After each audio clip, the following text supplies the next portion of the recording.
She told me I had no family background and no education, that I was no longer good enough for her. Looking at the man beside her, a playful smirk on his face, I poured the bubble tea I had bought for her right over her head. What a shame. So many years of heartfelt devotion all wasted. You want to break up? Fine. Pay back every cent I spent on you over the years, with interest. 1. Babe, are you okay? Seeing me dump the bubble tea all over Jessica Miller without a second thought, Ethan Blackwood frantically pulled out tissues to help her clean up. As she miserably tried to wipe herself down, Jessica shrieked at me, "Sincere Clark, are you insane? What's your problem? It's just a breakup. Why do you have to be such a small-minded man?" Her words made me laugh, a bitter, angry sound. "You're calling me small-minded? You spend my money without a second thought while cheating on me behind my back, and now you have the nerve to blame me?" At my accusation, Jessica's face turned even uglier. The university entrance was bustling with people, and many curious onlookers started to gather, whispering and pointing in our direction. Flustered, Jessica lowered her voice, hissing through gritted teeth. "What do you want? I don't love you anymore. Don't take it too far. Can't we just part on good terms?" "Part on good terms," I scoffed, looking intently at the face that was still beautiful, yet now seemed utterly alien. "You cheated on me, and you expect an amicable breakup? Jessica, do you really think I'm some kind of saint?"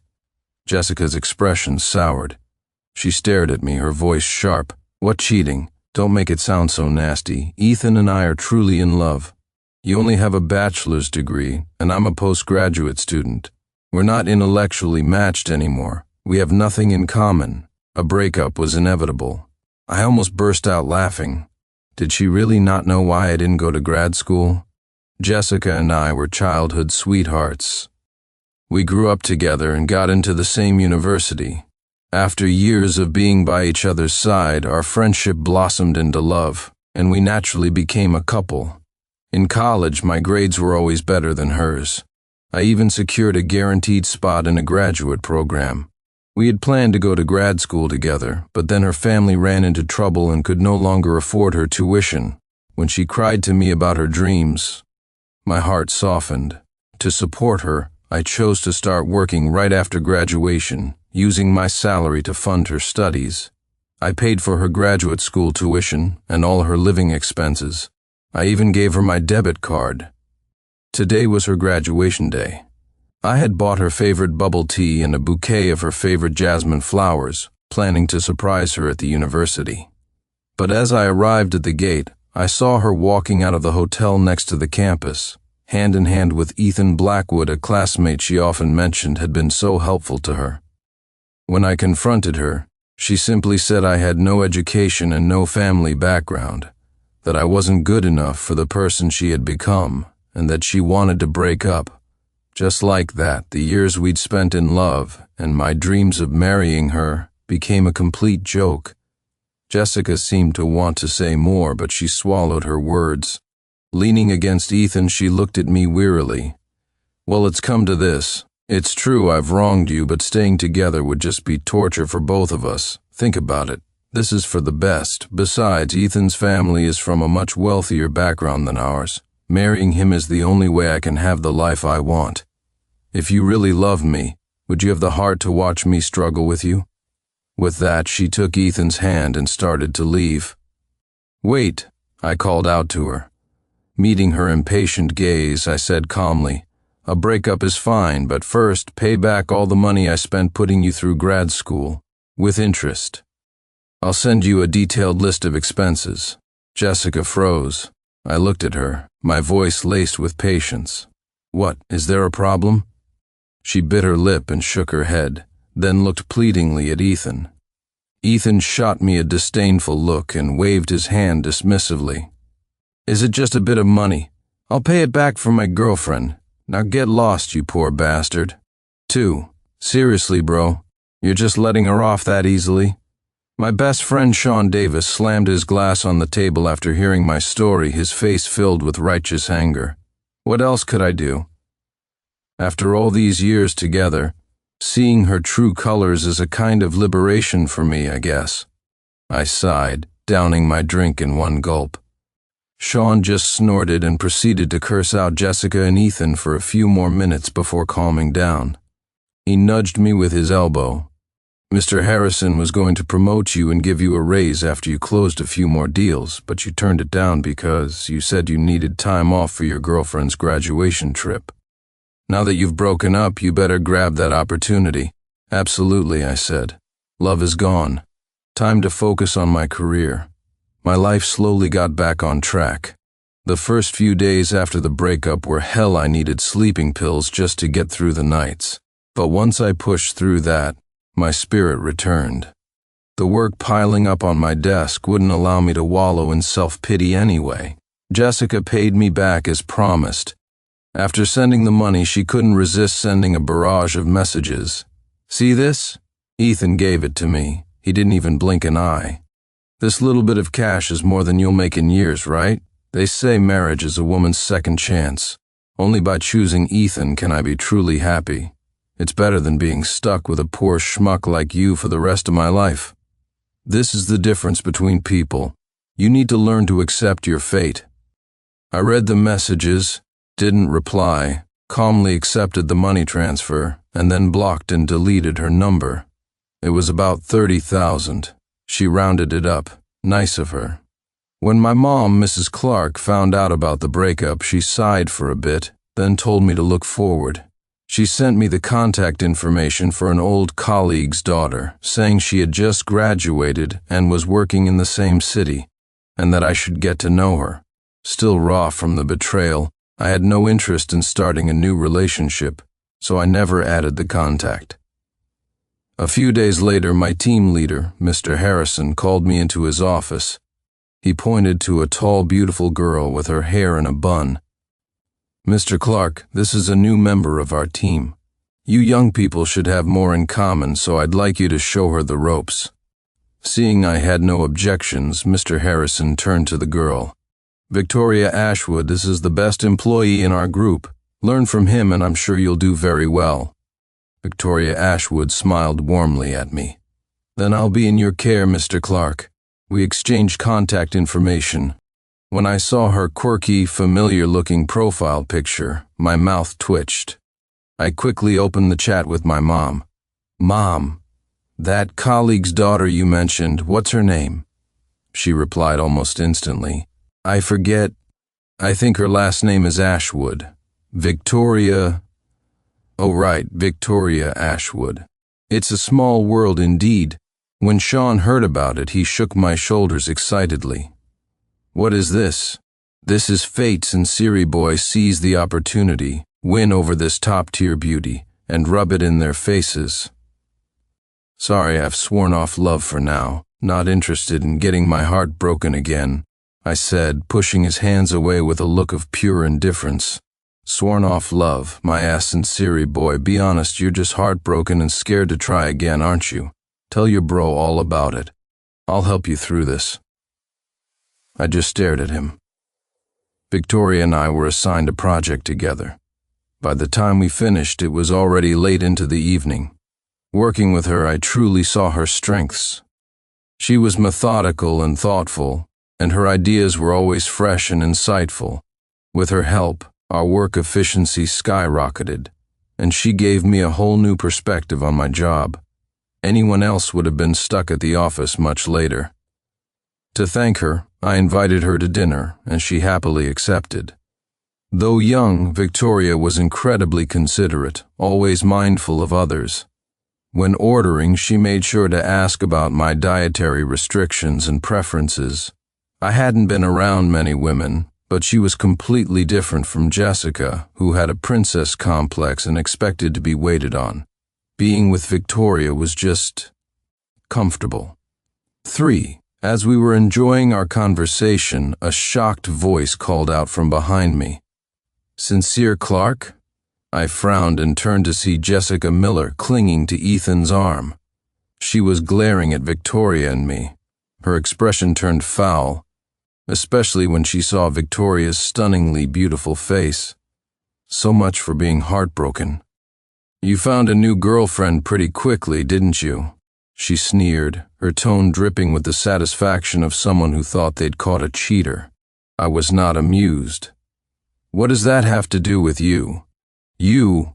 Jessica was clearly in the wrong, and my question left her speechless. Though she had paid me back, I didn't feel that absolved her of anything, so I didn't bother being polite.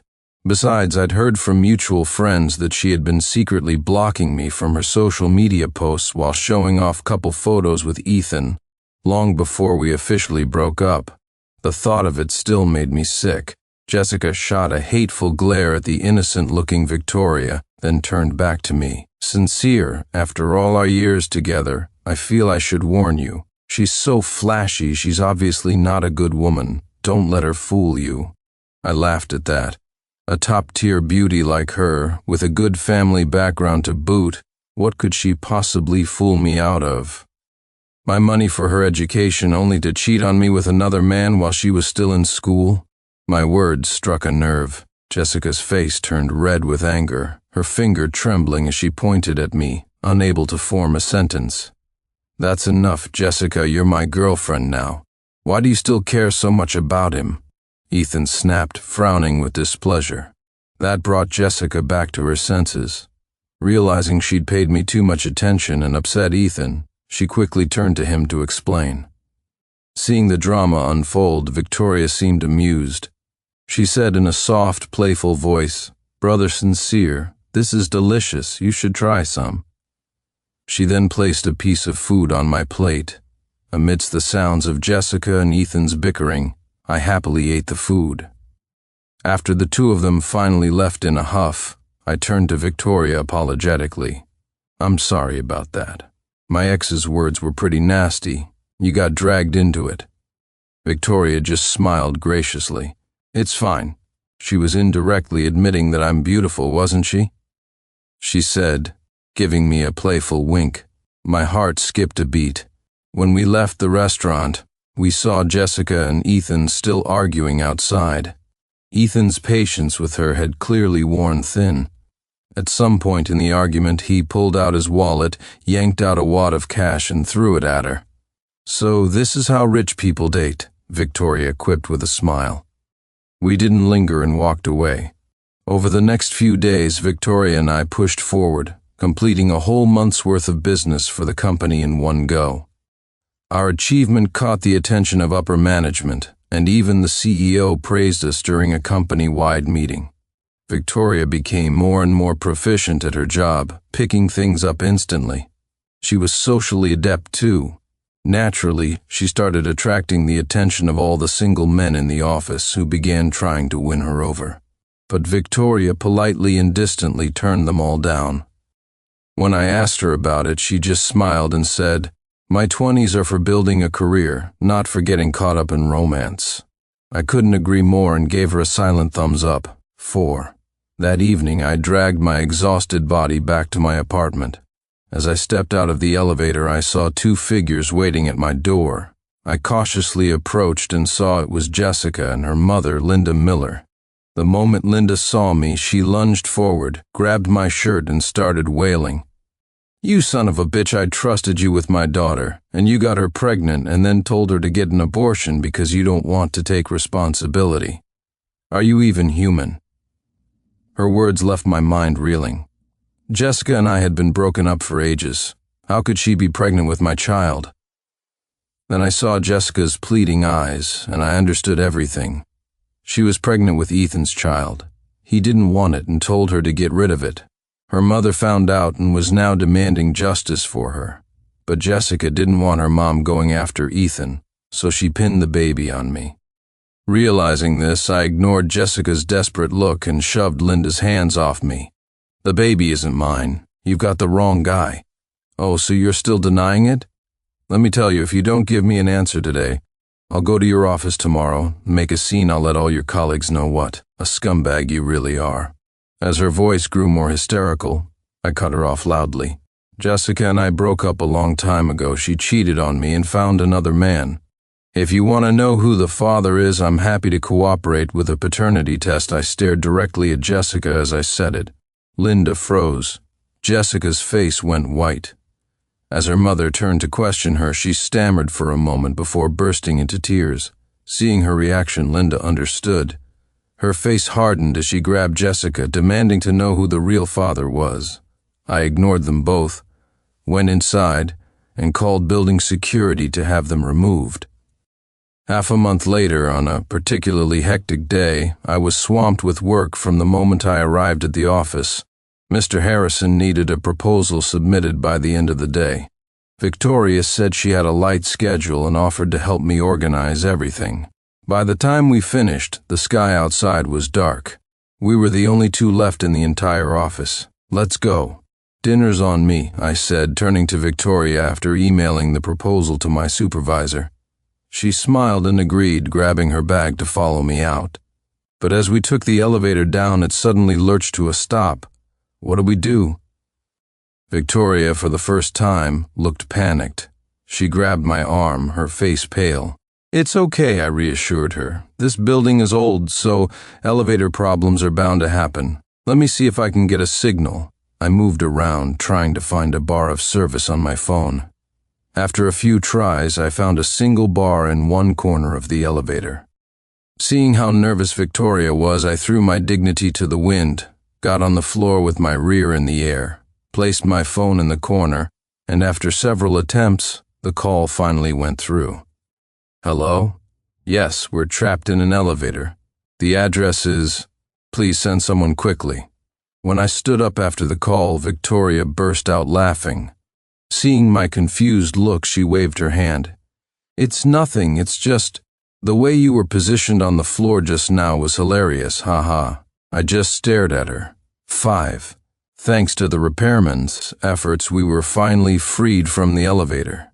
As Victoria and I walked out of the office building, laughing and talking, I heard that familiar, irritating voice again.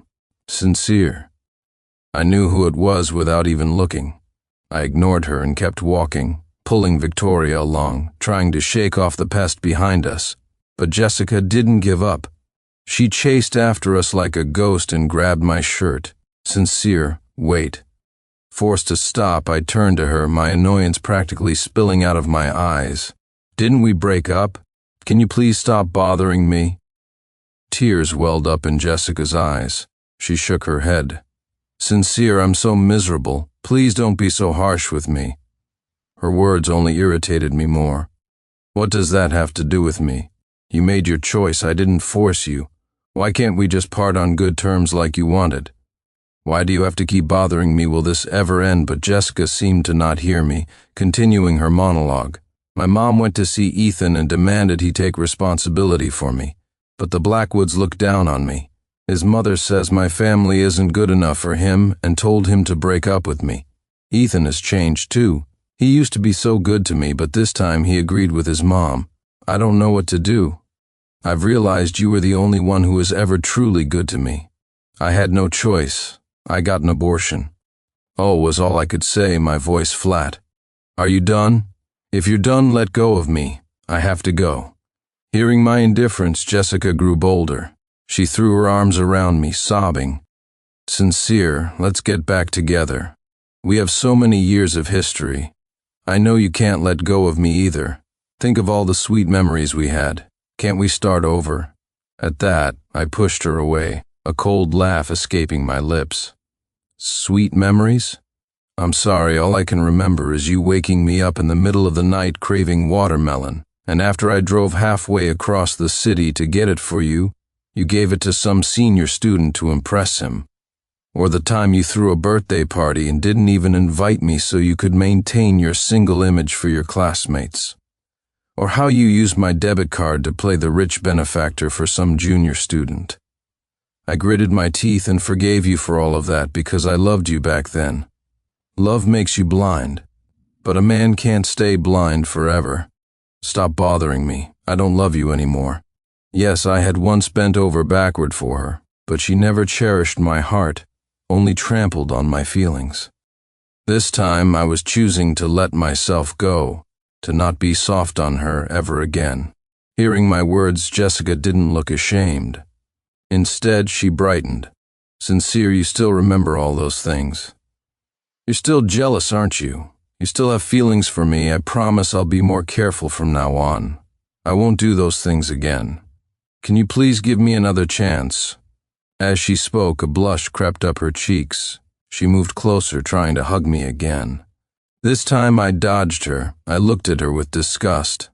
"Can't you understand plain English? I really don't like you anymore. Stop harassing me." Seeing my clear rejection, Jessica finally faced reality. Her face fell as if her world was collapsing.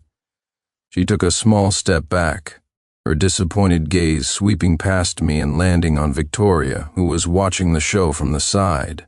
Jessica's expression instantly turned savage. She lunged at Victoria. How could he not love me anymore? "I get it.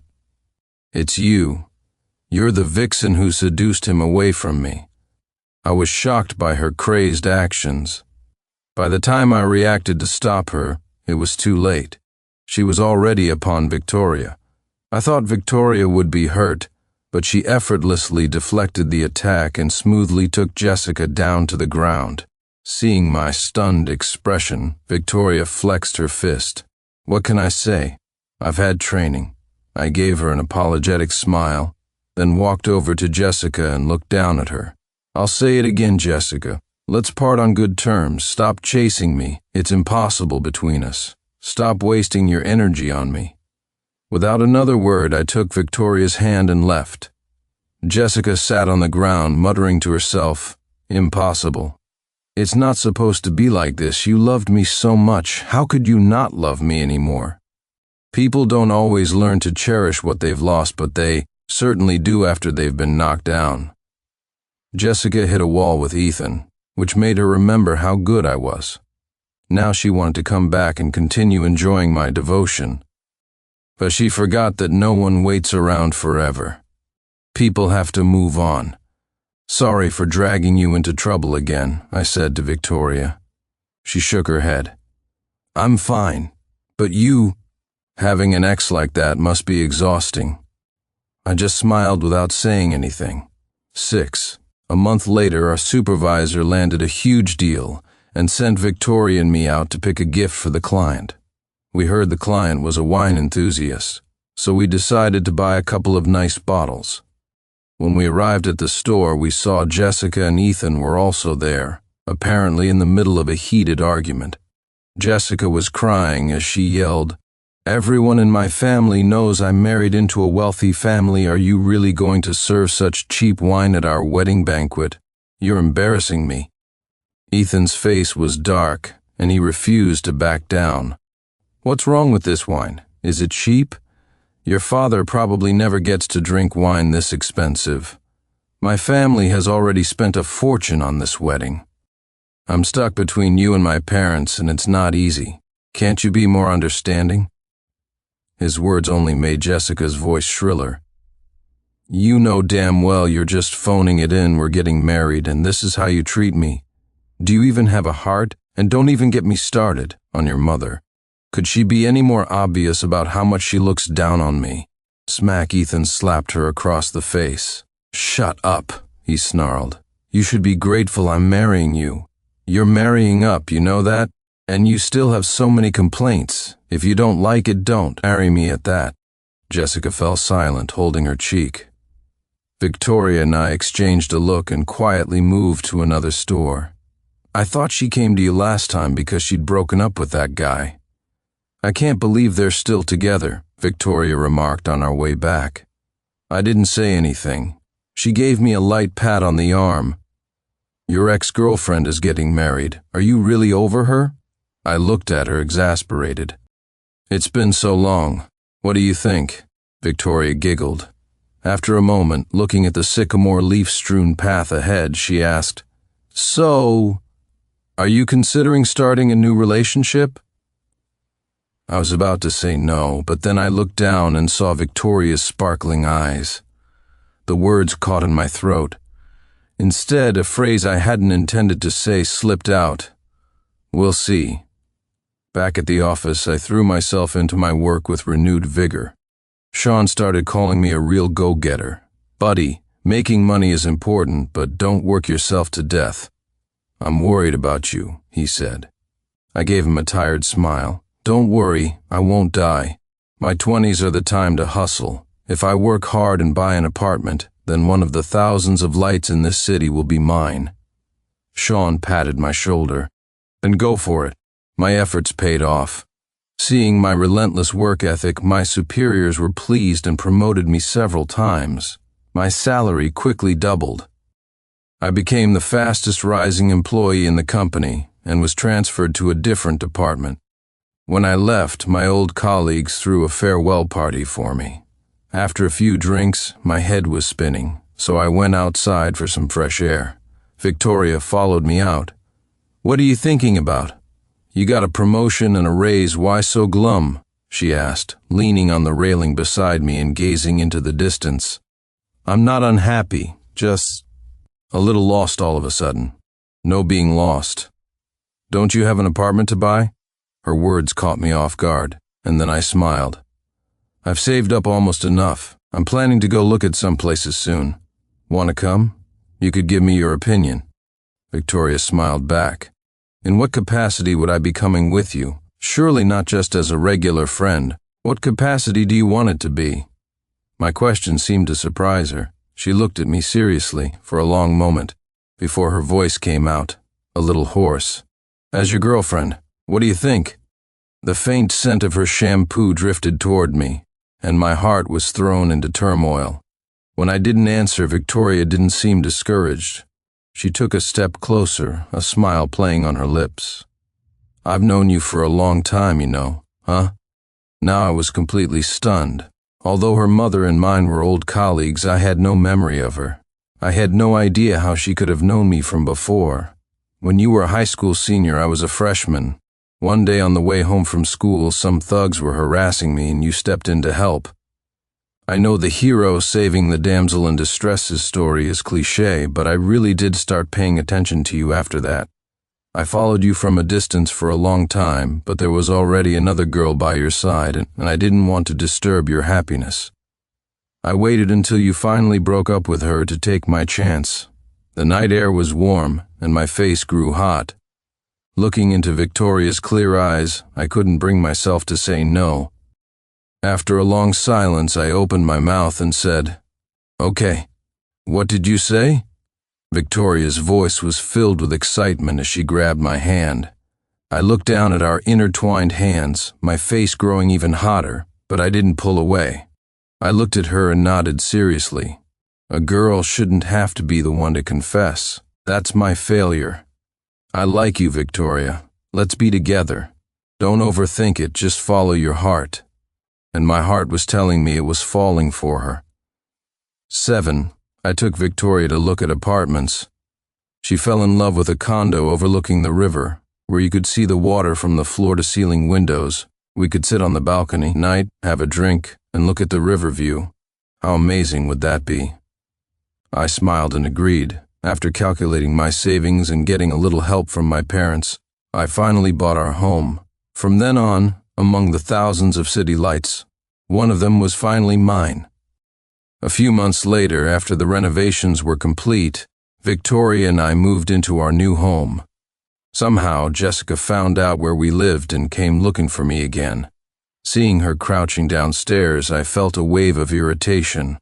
Will you ever stop? I have a girlfriend now. Stop coming here. Jessica's face was gaunt. She ignored my words and grabbed my hand. Sincere, I want a divorce. I know I was wrong. Can we start over? Will you marry me? I frowned at her manic state.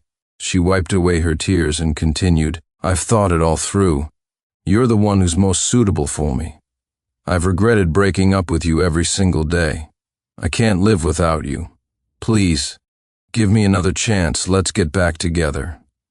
I had heard that Jessica's life after marriage was not happy. Her mother-in-law not only controlled the family finances with an iron fist, but also forced her to quit her job and be a stay-at-home wife.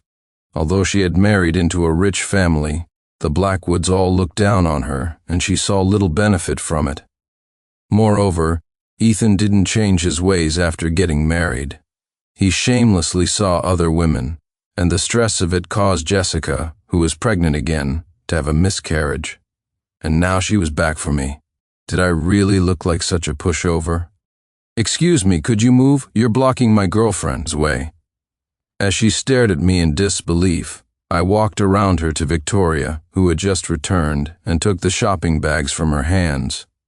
When Jessica saw the rings on our fingers, she completely broke down, sinking to the ground and sobbing into her hands.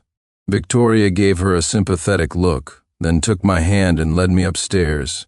The next time I heard about Jessica, it was that she had become pregnant again.